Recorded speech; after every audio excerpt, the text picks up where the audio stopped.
వినియోగదారులపై స్వేచ్ఛ లేదు, ఈఆర్సీలో EPDCL petition, విద్యుత్ స్మార్ట్ మీటర్ల విషయంలో వినియోగదారులకు స్వేచ్ఛ లేదన్నట్టుగా డిస్కంలు ఎవరిస్తున్నాయి, ప్రీపెయిడ్ మీటర్లను బిగించుకోవాలా వద్దా అనే దానిపై నిర్ణయం తీసుకునే అధికారం వినియోగదారులకు ఉందంటూ గతంలో రాష్ట్ర విద్యుత్ నియంత్రణ మండలి స్పష్టం చేసింది.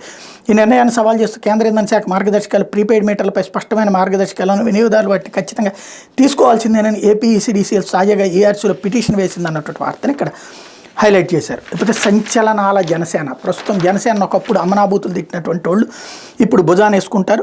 జనసేన అధినేత పవన్ కళ్యాణ్కు 2023 తిరుగులేని సంవత్సరంగా చెప్పొచ్చు. వైసీపీ ప్రభుత్వాన్ని గట్టిగా ఢీకొడుతున్న పార్టీల్లో జనసేన కీలక పాత్ర పోషిస్తుంది. తొలి నుంచి జగన్ ప్రభుత్వానికి వ్యతిరేకంగా జనసేనను యుద్ధం చేస్తున్నారంటూ ఒకప్పుడు పవన్ కళ్యాణ్ గురించి అడ్డదిడ్డంగా రాసిన వాళ్ళే ఇప్పుడు పవన్ కళ్యాణ్ గురించి పాజిటివ్గా రాసుకొస్తారు. పవన్ పొరపాటును కనుక తెలుగుదేశాన్ని ప్రశ్నించడం ప్రారంభించారా, మళ్ళీ మొత్తం పవన్ కళ్యాణ్ గురించిన కొత్త వార్తలన్నీ రాసుకొస్తారు. ఇది వీళ్ళ బుద్ధిలో ఉన్నటువంటిది కాబట్టి పుట్టుకతో వచ్చిన బుద్ధి పుటకలతో కానీ పోదనడానికి సాక్ష్యం. ప్రస్తుతం వార్తలు రాస్తున్నటువంటి తీరు ఏం జరుగుతుందో చూద్దాం. ఇది దినపత్రిక వచ్చిన వార్తలు.